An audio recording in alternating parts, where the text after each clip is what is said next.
Buenas, yo soy Fede Bueno, Quime, y estamos nuevamente en un nuevo episodio de Viernes de lo Extraño.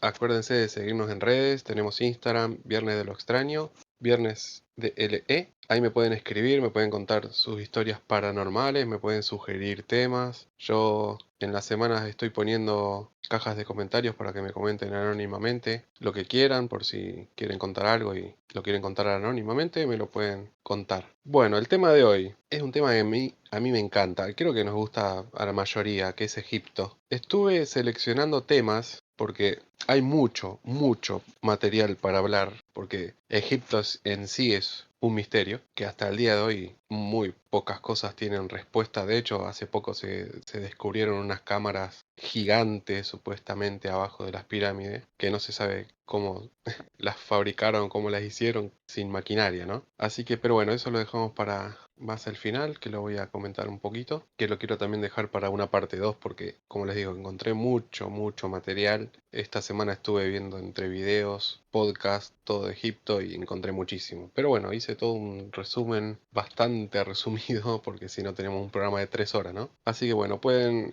como saben, este podcast lo hacemos en vivo en el canal de Twitch de Quimeralas. Pueden venir a interactuar con nosotros al chat, hola al chat de hoy. Así que si quieren también pueden contar sus experiencias en vivo, acá si se animan en el Discord, lo que quieran, por más que sea cortito, acá nadie los va a juzgar, nadie se tiene por qué reír, así que los animo a que cuenten lo que quieran. Ok, empezamos con los orígenes de Egipto. Les voy a contar más o menos porque yo no la conocía la historia de Egipto, la verdad, y me interesó bastante. Retrocedemos más de 10.000 años, o sea, 10.000 años, cuando el lugar que hoy conocemos como Egipto no era un desierto árido, sino una vasta sabana verde, salpicada de lagos y animales salvajes. En aquellos tiempos remotos, pequeños grupos de cazadores, recolectores, nómadas recorrían estas tierras, siguiendo las migraciones de gacelas, hipopótamos y aves acuáticas. Pero el clima cambió. Lentamente el Sahara comenzó a secarse, transformándose en el gran desierto que hoy conocemos. Aquellas tribus empujadas por la falta de agua y alimento buscaron refugio en el único lugar que prometía vida, el río Nilo. Fue allí, a orillas de ese inmenso cordón de agua, donde nació una de las civilizaciones más fascinantes de la historia. Los primeros pobladores aprendieron a leer los ritmos del río. Cada año entre julio y octubre, las lluvias en lejanas tierras de Etiopía provocaban la gran crecida del Nilo. Las aguas inundaban las riberas y cuando retrocedían dejaban en una tierra negra y fértil, perfecta para cultivar trigo, cebada y lino. Con el tiempo, aquellos pequeños asentamientos se convirtieron en aldeas agrícolas. Nágada, Badariense, Merimde, nombres que hoy suenan extraños, pero que representan las primeras culturas egipcias conocidas, que entre el Silco 1000 y el 3500 a.C. ya fabricaban cerámica, tejido, lino y enterraban a sus muertos con objetos de valor, señal de creencias espirituales profundas, o sea, hace ya más de 6000 años, ¿no? Fue entonces cuando comenzó la gran transformación. De esas aldeas surgieron los nomos, no gnomos, no se confundan, es nomos, pequeños reinos locales que se disputaban el control de las mejores tierras. Dos grandes poderes emergieron. En el norte, el río del Bajo Egipto, en el delta del Nilo, fértil y lleno de canales. En el sur, el reino del Alto Egipto, más árido pero protegido por el valle estrecho del río. Durante siglos, ambos reinos coexistieron a veces comerciando entre ellos, otras guerreando, hasta que alrededor del 3100 a.C. apareció una figura envuelta en mito, Narmer, también conocido como Menes. Según las leyendas, Narmer fue el rey que unificó el Alto y el Bajo Egipto en un solo país. Su nombre estaba grabado en la famosa paleta de Narmer, donde se lo ve llevando las dos coronas, la blanca del sur y la roja del norte, símbolo de un poder unificado. Con esa unificación nació el primer reino dinástico, y con él el concepto de faraón, un soberano que no solo gobernaba la tierra, sino que era considerado un dios viviente, intermediario entre los hombres y los dioses. Los primeros faraones establecieron la capital en Menfis, cerca de la unión del Alto y Bajo Egipto, y comenzaron a construir templos, tumbas y las primeras estructuras monumentales que con el tiempo darían origen a las pirámides. Lo más asombroso es que en apenas unos siglos Egipto pasó de aldeas de barro a una civilización con escritura jeroglífica, astronomía, medicina avanzada y un sistema político que perduraría más de 3000 años. O sea, en pocos 200, 300 años, es increíble. Así comenzó Egipto, no como un imperio de pirámides desde el principio, obviamente, sino como un puñado de aldeas aferradas a un río milagroso. Pero ¿cómo nacieron todo esto de las pirámides en esta cultura? Porque es lo que más llama la atención. Tras la unificación de Egipto por el rey Narmer de hace 5000 años, los faraones comenzaron a pensar en algo que marcaría para siempre la historia humana: cómo perdurar más allá de la muerte. En la cosmovisión egipcia, la vida terrenal era apenas un paso hacia la eternidad. Para que el alma pudiera seguir su viaje, el cuerpo debía permanecer intacto y el espíritu del difunto necesitaba un lugar sagrado que lo protegiera por toda la eternidad. Al principio, las tumbas de los faraones eran simples estructuras rectangulares de ladrillo y barro llamadas mastabas. Eran bajas y macizas, construidas sobre el desierto para resguardar los cuerpos momificados de los reyes y nobles. Pero un hombre cambiaría el destino de la arquitectura egipcia para siempre: Imhotep. Tal vez le suene el nombre de la peli. De hecho, se escribe igual. Imhotep, el genio del diseño, médico, sacerdote y astrónomo del faraón Djoser, de la tercera dinastía. Hacia el año 2650 antes de Cristo, nada que ver, antes de Cristo, Ok. vi Superman hace unas horas. Imhotep concibió algo nunca antes visto. En vez de una simple mastaba, decidió apilar varias, una sobre otra, creando una gigantesca escalera hacia el cielo. Así nació la pirámide escalonada de Saqqara, considerada la primer pirámide de la historia y la primer gran construcción en piedra tallada del mundo. La idea era simbólica: cada escalón representaba un peldaño que el faraón Djoser subiría para unirse a los dioses del cielo. Con esta obra, Egipto demostró no solo su poder, sino también su dominio de la ingeniería y la organización laboral. Hago un paréntesis, y esto lo cuento yo con mis palabras de lo que he visto. Pónganse a pensar que para hacer una semejante estructura, que ya van a ver, las primeras estructuras tenían que tener un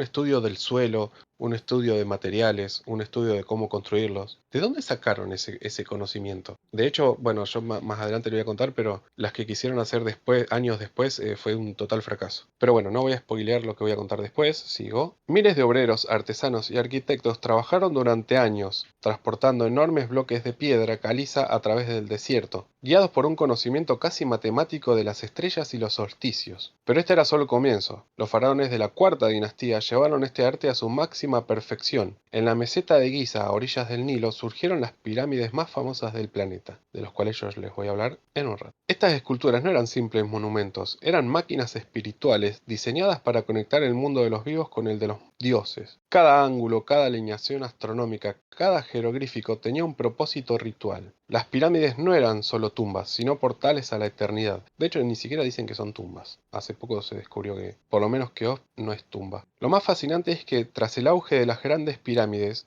los faraones posteriores abandonaron estas colosales construcciones temiendo que su grandeza atrajera saqueadores. Así, los reyes del Imperio Nuevo prefirieron enterrarse en los pasadizos ocultos del Valle de los Reyes, pero el legado de Giza quedó como un desafío a la lógica y al tiempo. Como les decía, al principio para mí sí pensaron que era tipo una tumba, básicamente, pero pues como que abandonaron esa idea y vieron el poder que tenía, porque yo vi un video hay un argentino que es experto en lo que es Egipto, y él contó, o sea, vos podés hacer una visita guiada dentro de las pirámides, y dice que lo que se siente adentro es como muy energético. Hay muchas personas que se sienten como más, con menos dolencias en el cuerpo. Si entras, dicen que si entras con dolor de cabeza salís sano, digamos, sin dolor. Y bueno, hay mucha gente que se ha quedado como obsesionada, por así decirlo, con esta energía y tuvieron que poner guardias para que entren y salgan. O sea, que no se quede nadie adentro. ¿Cómo anda el chat? Todo tranquilo. Weber dice, aprendí historia de Egipto jugando al Age of Empires.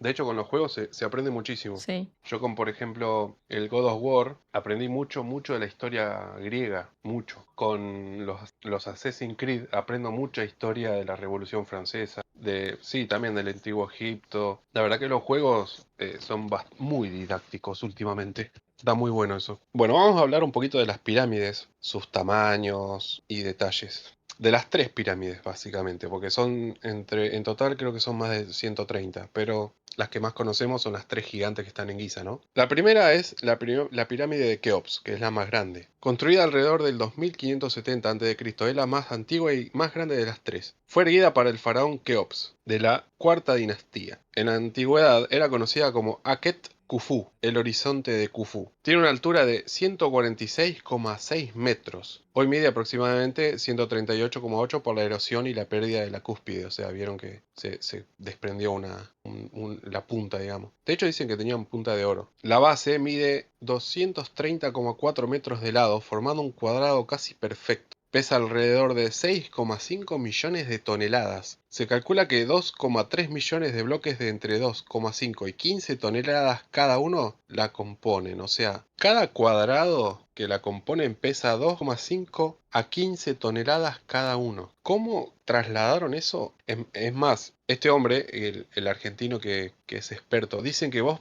querés pasar un papel por entre la unión entre dos bloques que conforman la pirámide y no entra. O sea, el papel no entra, encaja perfectamente cada bloque. Bueno, sus características internas. Tiene una entrada original en el lado norte, contiene pasajes, galerías y cámaras principales. Está la Cámara del Rey, hecha con enormes bloques de granito rojo de Asuán. La Cámara de la Reina, su función sigue siendo un misterio porque no encontraron nada. Capaz que era ritual o simbólica. Y después está la Gran Galería, un pasaje de 47 metros de largo y 8,5 de alto, que impresiona por su perfección. O sea, está perfectamente tallada en esas medidas. Se cree que estaba cubierta de caliza blanca pulida, lo que hacía brillar como una estrella bajo el sol. Su orientación hacia los puntos cardinales es casi perfecta, solo con un error del menos de 0,05 grados. Es más preciso que un GPS, para que quede claro lo extraño que es todo. Aún no hay consenso sobre el método de construcción. Fue la estructura más alta del mundo durante 3.800 años. Después tenemos la pirámide de Kefren, construida para el faraón Kefren, hijo de Keops, hacia el 2520 a.C.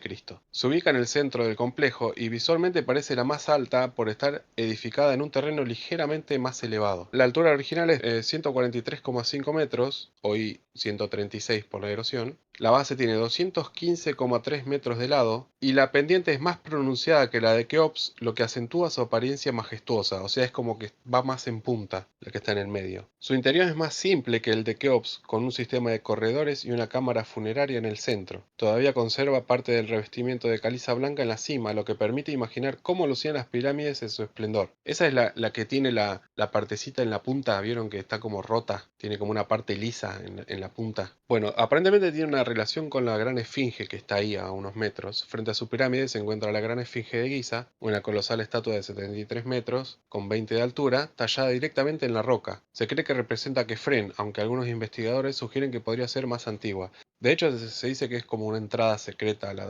Bueno, pero eso voy a hablar en la parte 2 del programa, si es que lo hago algún día, porque quiero dejar a la esfinge, porque como les digo, esto es mucha info, así que dejé a la esfinge, la dejé para próximos programas. Pero dicen que sí, que en la esfinge hay como una entrada secreta hacia el interior o la base o lo que haya abajo de la pirámide. Y después tenemos la pirámide de Miserinos, que es la tercera, la más pequeña del trío, construida hacia el 2490 a.C. para el faraón Miserinos. Se encuentra en el extremo sur del complejo. Tiene una altura de 65,5 metros, hoy 61 metros por la erosión, una base de 102,2 de lado, mucho más reducida pero construida con una precisión igual de admirable. El tercio inferior estaba recubierto con granito rosa de Asuán, un material más costoso y difícil de trabajar, lo que le da un brillo rojizo al sol. Contiene una cámara funeraria decorada y restos de un sarcófago de basalto que se perdió en un naufragio del siglo XIX. A pesar de su tamaño, se cree que su construcción pudo haber sido incluso más compleja debido al uso intensivo del granito. Las tres pirámides están alineadas de manera que muchos investigadores asocian con las tres estrellas del cinturón de Orión, o las tres Marías, como las conozcan, lo que sugiere una planificación astronómica, rodeada de templos, calzadas y tumbas de nobles. Forman parte de un gigantesco complejo funerario destinado a asegurar el paso del faraón a la vida eterna. ¿Cuántas pirámides hay en Egipto? Yo dije hoy más de 130. Bueno, en realidad hay entre 118 y 138.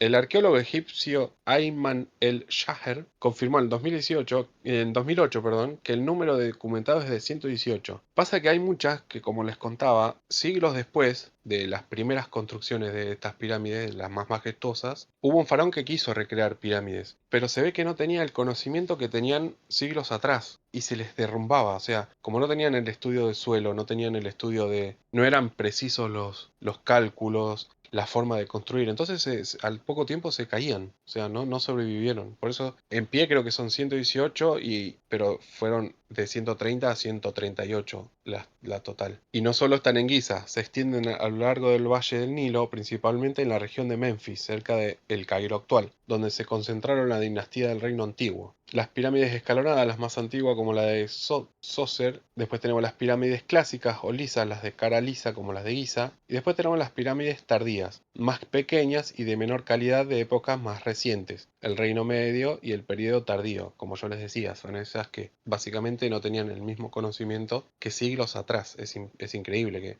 en vez de perfeccionarlas, no las pudieron recrear nunca más. La mayoría de las pirámides son de las pirámides reales, pero también hay pirámides menores para reinas, princesas y rituales. Muchas se encuentran en estados de ruina, algunas parecen simples montículos de escombros. En Sudán, por influencia egipcia, existen más de 200 pirámides cuyitas, aunque no cuentan como parte del registro egipcio clásico. De hecho, hay pirámides en todo el mundo. Porque se dice que hay una teoría loca que se dice que la Atlántida, que estaba en el Atlántico, como saben, en el Atlántico Norte, antes de hundirse, los habitantes escaparon para el oeste y para el este. Muchos que escaparon para el este desembarcaron justamente en el río Nilo y le llevaron estos conocimientos a los primeros pobladores, porque se dice que la Atlántida, ya saben que era como un pueblo muy avanzado tecnológicamente, con la inteligencia, bueno, en todo. Entonces, como que el grupo que llevó los conocimientos a Occidente y a Oriente construyeron estas pirámides y bueno, por eso hay pirámides en todos los continentes. Esa es una de las teorías de por qué hay pirámides en cada rincón del mundo, digamos. Bueno, sí, básicamente. Tan alejados en esa época, sin tener una conexión clara. Fer tiró Perfecto. dos de explícame cómo es más preciso que un GPS y que alguien explique cómo trabajas el granito, otro misterio más. No hay explicación, básicamente. Por eso te digo que Egipto es un misterio. Ustedes pónganse a pensar que la alineación que tiene también es totalmente perfecta y precisa con la alineación que tienen las Tres Marías o el cinturón de Orión. De hecho, se decía que la Esfinge estaba perfectamente alineada en ese momento con una constelación, creo que es la constelación del León. Obviamente me puedo estar equivocando, por favor corríjanme los que me escuchen en YouTube en los comentarios, pero creo que había escuchado ese dato, que la Esfinge estaba perfectamente alineada con la constelación del León. ¿Qué pasa? Eso fue hace 5.000 años. Entonces, después de 5.000 años, la alineación, como ustedes saben, nosotros estamos en continuo movimiento en el universo, o sea, el sistema solar mismo se está moviendo a través de la Vía Láctea. Entonces, como que perdió esa alineación con el tiempo, pero calcularon dónde estaba más o menos hace 5.000 años y estaba perfectamente alineada. Dice Weber, Bueno, sí, Graham Hancock escribió sobre eso. sí, exactamente. Por eso, yo para una parte 2 voy a traer investigadores de Egipto y voy a ser como más preciso. Ahora yo quiero dar como tipo un pantallazo de lo más raro, misterioso que son las pirámides, más que nada. Porque no podía meter todo hoy, entonces quiero hacer 2 o 3 programas, lo que me dé. Pero bueno, Fer me preguntaba sobre la construcción y la precisión. Bueno, la gran pirámide de Keops, que es la mayor de las tres, se levantaba con una precisión que roza lo imposible. 2,3 millones de bloques de piedra, algunos de más de 70 toneladas perfectamente encajados y sin mortero. O sea, como yo les decía, hay una prueba que hacen que es poner un papel en la unión entre los dos bloques y no entra el papel. Se calcula que para completar la pirámide en los 20 años del reinado de Keops, esa es otra, el tiempo de creación de eso. 20 años, nada más. Los bloques tendrían que haber sido colocados un bloque cada 2 minutos, trabajando día y noche sin descanso. Eso es algo humanamente imposible. Es imposible. Las rampas de arena propuestas por los egiptólogos, que dicen que construían para transportar estos bloques hacia arriba, habrían necesitado más material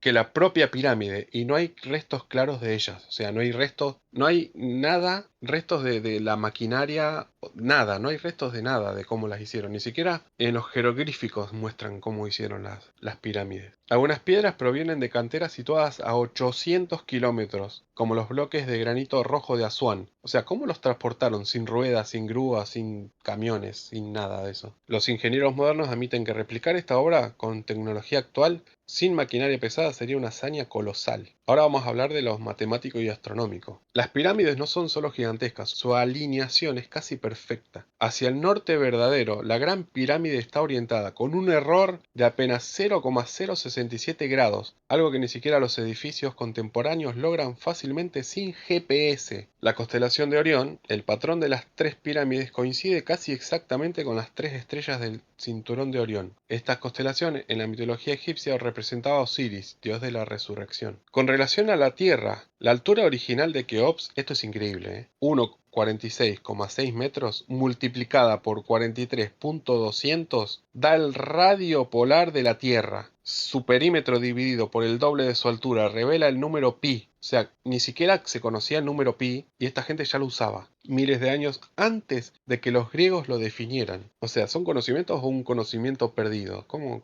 No sé. Pero bueno, la otra discusión, ¿para qué hacían las pirámides? ¿Qué eran? ¿Eran realmente tumbas? La teoría clásica sostiene que las pirámides fueron tumbas de faraones, pero no se halló ningún cuerpo en la Gran Pirámide, o sea, en Keops. El sarcófago de Keops está vacío, sin jeroglíficos ni decoración. A ver, se dice que también los saqueadores durante años y años la han saqueado, ¿no? Pero creo que Keops justo era inaccesible hasta años, o sea, hasta años modernos de la humanidad. En Kefren y Miserino las evidencias de enterramientos son ambiguas y en algunos casos posteriores a su construcción. Los intricados pasajes, cámaras ocultas y ejes de ventilación que apuntan a estrellas específicas sugieren algo más que un simple mausoleo. O sea, hay como ventanas o agujeros donde entraban cierta luz de ciertas estrellas. O sea, se veían ciertas estrellas. No, no, la tecnología que tenían estas cosas, estas pirámides o para construirlo, es tremendo. Así que algunos investigadores especulan que podrían haber sido observatorios astronómicos, generadores de energía acústica o incluso estructuras iniciáticas para rituales de renacimiento espiritual. Como yo les decía, también al ser una pirámide, vieron que hay muchos antes, más que nada en los 80 y 90, hay como unas pirámides de cristal que ponían plantitas adentro y las plantitas como que siempre se mantienen verde por más que no se rieguen, algo así. Es como que la pirámide en sí, la estructura piramidal es como muy energética. Así que bueno, se dicen que se siente muy extraño adentro. Dice Weber, es conocimiento perdido. Fer dice, tenían que tener un haz de láser como se usa hoy en día, pero no existía. No, obviamente que no. Por eso no es descabellado decir, bueno, este conocimiento lo trajo alguien más. Es evidente porque encima, en muy pocos años después, ese conocimiento se perdió. O sea, se perdió el estudio del suelo, el estudio de alineación con el eje de la Tierra, con las estrellas, el estudio de construcción. Todo eso se perdió porque las pirámides que quisieron hacer después, ya van a ver, se cayeron, se destruyeron a los poquitos años. O sea, no resistieron. Pero bueno, ¿qué han descubierto últimamente los científicos? Bueno, en los últimos años, estudios con rayos cósmicos han detectado grandes cavidades ocultas dentro de las pirámides de Keops, nunca antes exploradas. Se desconoce qué contienen, cámaras funerarias sin descubrir o mecanismos internos. O sea, yo vi este video hace poco del descubrimiento nuevo, lo hicieron con un tipo sonar, vieron, con un nuevo satélite que tiene un tipo un sonar. Bueno, abajo de Keops hay como unas cámaras como unos tubos, sería así mejor dicho, que funcionan como cámaras. No se saben cómo las construyeron, ni para qué sirven tampoco. Pero bueno, vamos a ver ahora cómo las construyeron o qué teorías hay de cómo las construyeron, porque en realidad no se sabe. Vamos a hablar ahora de las teorías de construcción, porque no hay ninguna certeza, no se sabe. Es más, yo calculo que si hoy en día, con la tecnología que tenemos hoy, las queremos hacer, no se puede, con la precisión exacta. La hipótesis más aceptada por los egiptólogos, porque no pueden aceptar otra cosa, sostiene que los obreros construyeron rampas de arena, ladrillos de barro y piedra caliza que rodeaban la pirámide mientras éstas crecían. O sea, eran como un andamio muy rudimentario de arena, piedra caliza y ladrillos de barro. Los bloques se arrastraban con trineos de madera, lubricando la arena con agua para reducir la fricción. O sea, es una locura. Y tenían, como se hicieron en un rango de 20 años, tenían que poner un bloque cada 2 minutos. ¿Cómo hacían? Así es imposible, arrastrarla por la arena encima. Se calcula que más de 20.000 trabajadores especializados pudieron mover los bloques en turnos constantes durante décadas. Es más, les doy un dato más. En esta época de Egipto no existían los esclavos. O sea, vieron que en las películas les daban con un látigo, eran todos esclavos en supuestas construcciones, en la supuesta construcción las pirámides. Bueno, eso es totalmente mentira. En esta época de Egipto no existían los esclavos, eran trabajadores, les pagaban. Bueno, explica cómo se elevaban las piedras a medida que la pirámide crecía, esta rampa de arena. Pero, como les decía, se hubiera necesitado mucho más material que la misma pirámide.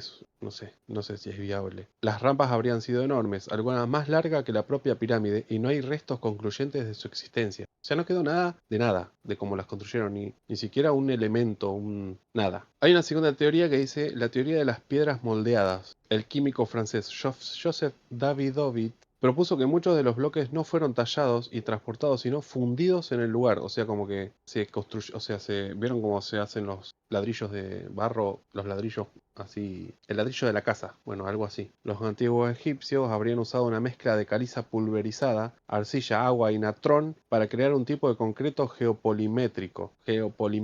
Los bloques se vertían en moldes de madera, endureciendo bajo el sol del desierto. Algunos bloques muestran microestructuras que parecen agregados químicos más que roca natural. No todos los bloques presentan esas características y los bloques de granito rojo, son mucho más duros, provienen de canteras lejanas, por lo que esta técnica no explicaría todo. O sea, como que algunas las transportaron y otras como que las creaban ahí, en el lugar, pero bueno, como ya les digo, es todo muy ambiguo. Y después, obviamente, la que más nos gusta es la teoría extraterrestre. Entre las ideas más polémicas y seductoras está la que sostiene que seres de otro mundo ayudaron a construir las pirámides. Los defensores de esta teoría se apoyan en la precisión astronómica y matemática de las pirámides, alineación casi perfecta con el norte verdadero y correspondencia exacta con el cinturón de Orión. ¿Qué quiero decir con el norte verdadero? Porque ya lo nombré dos veces. No es el norte donde gira la Tierra, no es el norte punto cero, sino el norte magnético, el norte verdadero. A eso le dicen. Que ahora creo que se había corrido está cerca de Noruega, se está corriendo como el norte magnético. Dice Fer, soy team marcianitos, fueron los extraterrestres que las construyeron. Sí, o sea, cada uno va a tener su teoría, porque ya te digo, no hay ninguna certeza de nada, absolutamente nada hasta el día de hoy de cómo las construyeron. Aparte, con la precisión, tenés una precisión más exacta que un GPS de hoy en día.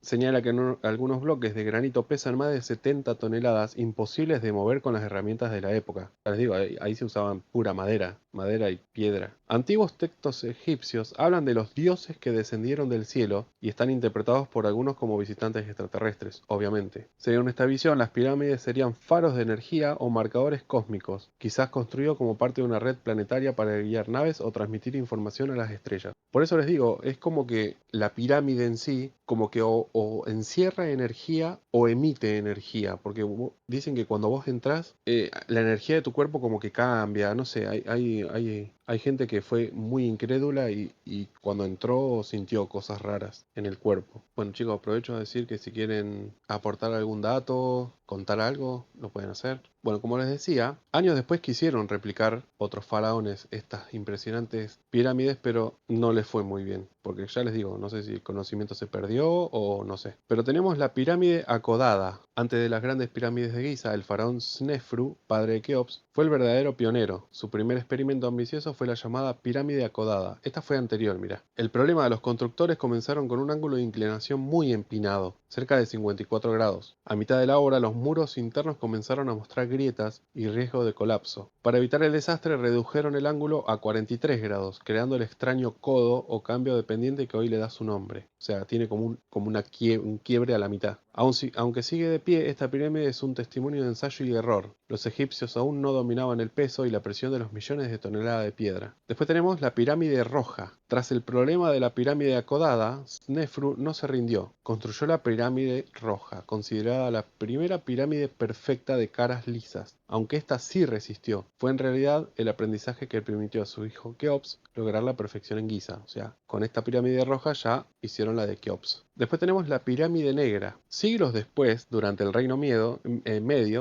es lo que yo les decía cuando quisieron replicarlas, los faraones intentaron revivir la gloria de Giza, con resultados desastrosos. El faraón Amenite III ordenó levantar una enorme pirámide en Dashur, conocida como la pirámide negra por el color oscuro de sus restos. El problema, en lugar de bloques de piedra caliza maciza, se usó ladrillo de barro recubierto de piedra, un material más barato y rápido. La humedad del terreno y las lluvias debilitaron el núcleo, provocando grietas, hundimientos y derrumbes poco después de su finalización. O sea, no llegaron a terminarla, que se les vino abajo. Hoy su silueta parece un montículo de escombros, un ejemplo de que la búsqueda de economía y velocidad terminó en fracaso. Después tenemos las pirámides de adobe de la dinastía 13. En los siglos posteriores, algunos faraones continuaron construyendo pirámides más pequeñas con núcleo de adobe en lugares como List y Aguara. La mayoría se encuentra hoy reducida a montones de barro. Su revestimiento de piedra fue robado con el tiempo y al perder esa capa protectora, el viento y las lluvias del desierto las deshicieron lentamente. Te pregunta Fede si viste los videos de los perritos subiendo las pirámides. Sí, lo vi. Vi el perrito que llega hasta casi la punta. Está re loco.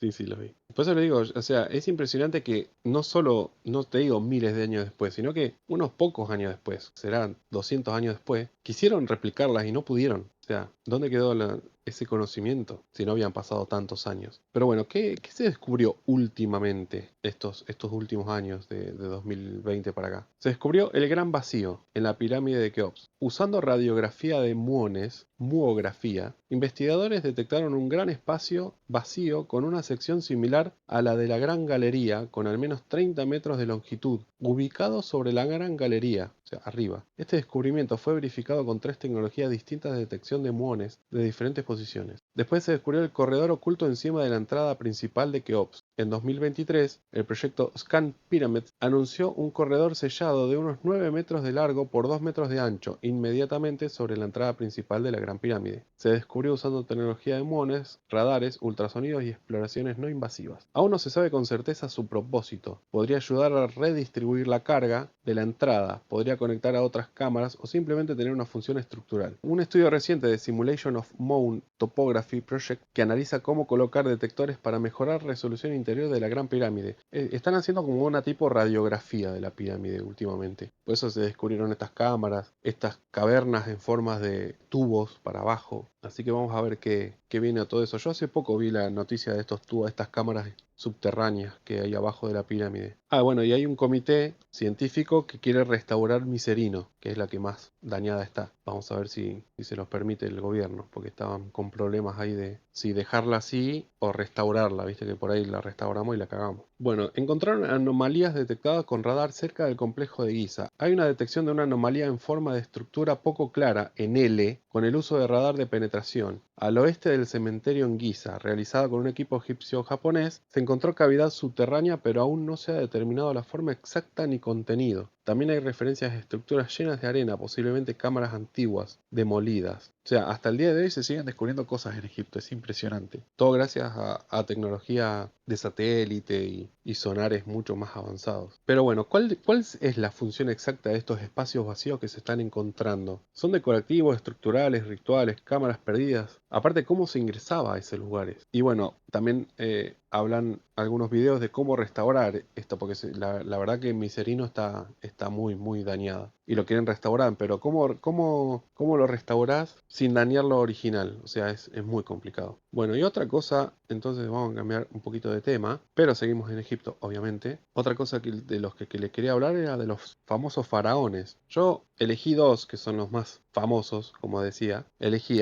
obviamente a Tutankamón y a Cleopatra. Contar la historia de estos dos personajes de la historia, que obviamente Tutankamón tiene esta historia paranormal en su descubrimiento, ¿no? Pero bueno, ¿quién era el faraón Tutankamón? ¿Y por qué fue tan famoso? Tutankamón reinó entre 1332 y 1323 a.C.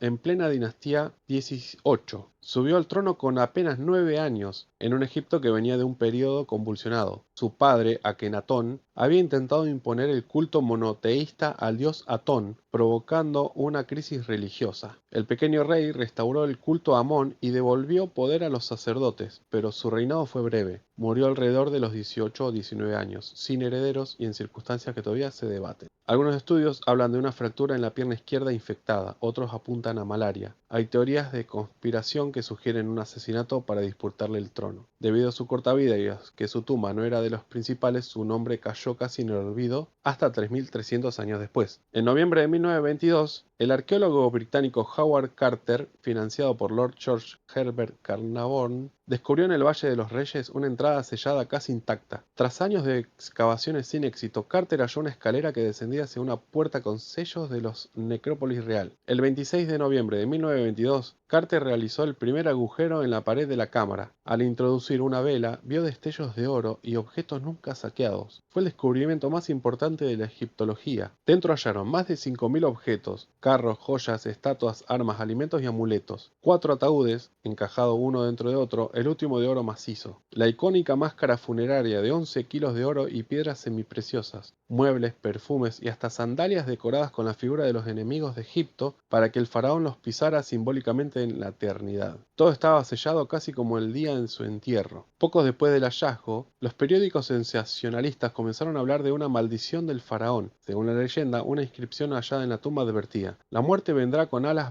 veloces para aquel que perturbe el descanso del faraón. En realidad esa frase nunca apareció en la cámara funeraria, fue un invento de los medios. Pero bueno, ¿por qué le dicen la maldición Tutankamón? El caso más famoso fue el de Lord Carnarvon, el financista de la expedición. Murió en abril de 1923, apenas 5 meses después de abrir la tumba, por una infección en una picadura de mosquito que se complicó con septicemia. Por una picadura de mosquito. En el momento exacto de su muerte, se produjo un apagón en el Cairo y en su mansión en Inglaterra. Su perro favorito huyó y cayó muerto según los relatos de la época. George J. Gould, multimillonario visitante de la tumba, murió de fiebre poco después de visitarla. Aubrey Herbert, el hermanastro de Carnarvon, quedó ciego y falleció ese mismo año. Hugh Evelyn White, arqueólogo que participó en la excavación, se suicidó dejando una nota que decía: he sucumbido a la maldición que me forzó a desaparecer. Richard Bethel, secretario de Carter, murió asfixiado en su cama en 1929.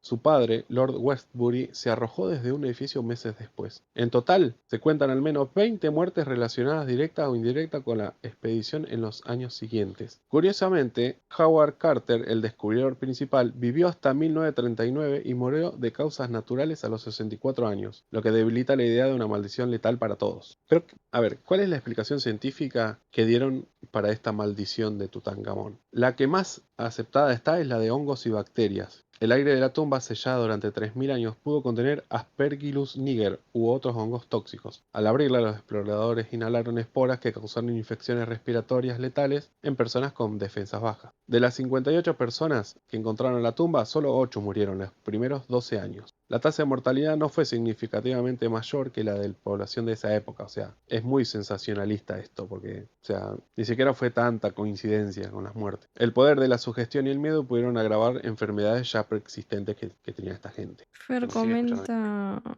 hay muchas, pero muchas estatuillas en oro de tipo con un nivel de detalle increíble. Ah, de todo tipo, quiso decir. Se Sí, corrigió después. la verdad que sí, hay muchos misterios todavía que estoy dejando para más adelante. Muchos, porque hay jeroglíficos donde muestran que, por ejemplo, usaban electricidad, así que tenemos para hablar horas. Pero bueno, para ir terminando hoy con Egipto, les voy a hablar también de Cleopatra, otra famosa, ¿cómo le quieren decir? Conocida. Así que vamos a hablar un poquito de Cleopatra y de su historia, que es bastante interesante. Cleopatra 7, porque hay muchas otras Cleopatras, nació en el 69 a.C., en Alejandría, capital de Egipto helenístico fundado por Alejandro Magno, que se dicen que andaban, ¿no? Pertenecía a la dinastía ptolemaica de origen griego-macedonio que gobernó Egipto desde el siglo IV a.C. Aunque su familia era griega, Cleopatra fue la primera de su linaje en aprender egipcio. Además de hablar al menos 7 idiomas, esta la hizo muy cercana al pueblo, algo inusual para los reyes ptolemaicos que solían mantenerse alejados de las costumbres locales. Su padre fue Ptolomeo Auletes, un rey débil y endeudado con Roma, aunque murió en 51 a.C. Cleopatra, con apenas 18 años, heredó el trono junto a su hermano de 10 años, Ptolomeo, con quien debía casarse según la tradición faraónica. O sea, se tenían que casar entre hermanos, ok. La joven reina no tardó en chocar con los consejeros de su hermano que buscaban controlarla. En el 48 a.C., Cleopatra fue expulsada de Alejandría, pero reunió un ejército en Siria para recuperar el trono. Ese mismo año el destino intervino. Julio César llegó a Egipto persiguiendo a su rival Pompeyo, que acababa de ser asesinado en la costa egipcia. Cleopatra logró reunirse con César de una manera que alimentó las leyendas. También se dicen que andaban, ¿no? Según la tradición más famosa, se hizo introducir enrollada dentro de una alfombra o saco de lino que fue entregada como regalo en los aposentos de César. O sea, la envolvieron en una alfombra y se la llevaron al César. Al desarrollarse apareció ante el líder romano, causando una impresión que cambiaría la historia. Con el apoyo de César, Cleopatra derrotó a Ptolomeo, quien murió ahogado en el Nilo durante una batalla. Cleopatra recuperó el trono y se convirtió en aliada y amante de César, como les decía. Cleopatra y César tuvieron un hijo en el 47 a.C., Ptolomeo XV, conocido como Cesarión. Ella viajó a Roma en el 46 a.C., causando sensación por su carisma y su estilo egipcio, que fascinó y escandalizó a los romanos, pero el asesinato de César en el 44 a.C. la obligó a regresar a Egipto. Tras la muerte de César, Roma quedó dividida entre Octavio y Marco Antonio. En 41 a.C., Cleopatra fue convocada a una reunión con Antonio de Tarso, actual Turquía. Ella llegó en una barcaza dorada, decorada como si fuera la diosa Afrodita, deslumbrando a todos. Cleopatra y Antonio se convirtieron en amantes y aliados políticos. Tuvieron 3 hijos, Alejandro Helios, Cleopatra Selene y Ptolomeo Filadelfo. Antonio le otorgó a Cleopatra territorios en Siria, Chipre y Sicilia, lo que alarmó a Roma. La pareja vivió entre lujos en Alejandría, organizando fastuosas fiestas mientras Octavio la representaba ante el Senado como una amenaza. En 31 a.C., las fuerzas de Antonio y Cleopatra fueron derrotadas en la batalla de Accio por la flota de Octavio. En 30 a.C., Octavio invadió Egipto. Antonio, creyendo que Cleopatra había muerto, se suicidó clavándose su espada. Cleopatra, prisionera en su mausoleo, se negó a ser exhibida en Roma como trofeo. El 12 de agosto del 30 a.C. fue hallada muerta junto a sus 2 sirvientas. Los romanos afirmaron que Cleopatra se suicidó dejando que una cobra egipcia la mordiera. La serpiente, símbolo de la diosa Wathet, representaba la realeza y el poder divino. La muerte de Cleopatra sigue siendo uno de los grandes enigmas de la antigüedad. Las principales teorías son la versión tradicional, que una serpiente oculta en una cesta de higos la mató con su veneno. Pero el problema es que una cobra egipcia es demasiado grande para ocultarla fácilmente y su veneno no actúa tan rápido. Algunos creen que usó una pomada venenosa o un cóctel de plantas letales. Esto explicaría la muerte simultánea de sus sirvientas. Hay historiadores que sugieren que Octavio ordenó su muerte para evitar un juicio público y garantizar su control de Egipto, presentándolo como suicidio para mantener la leyenda. La hipótesis moderna dice que Cleopatra podría haber tomado una dosis equivocada de opio o cianuro buscando dormir y morir sin dolor. El cuerpo de Cleopatra nunca fue encontrado. El historiador Plutarco asegura que fue enterrado junto a Marco Antonio en un mausoleo construido por ella misma, pero su ubicación se perdió con los siglos. En los últimos años, arqueólogos han centrado la búsqueda en Taposiris Magna, un templo cerca de la Alejandría dedicado a Osiris. Se han hallado túneles, monedas con su rostro y tumbas reales, pero no su sepulcro definitivo. Otros creen que su tumba estaba debajo del mar, sepultada por los terremotos y tsunamis que hundieron parte de Alejandría. De hecho, hay una chica que es la encargada o la jefa que está buscando hoy la tumba de Cleopatra y dijo que este año se iba a encontrar. No sé si alguien la escuchó esa noticia a principio de año. No me acuerdo si fue el año pasado o este año. Que dijo, este año vamos a encontrar la tumba de Cleopatra. Que se apure, que ya estamos pasaditos de Sí. mes.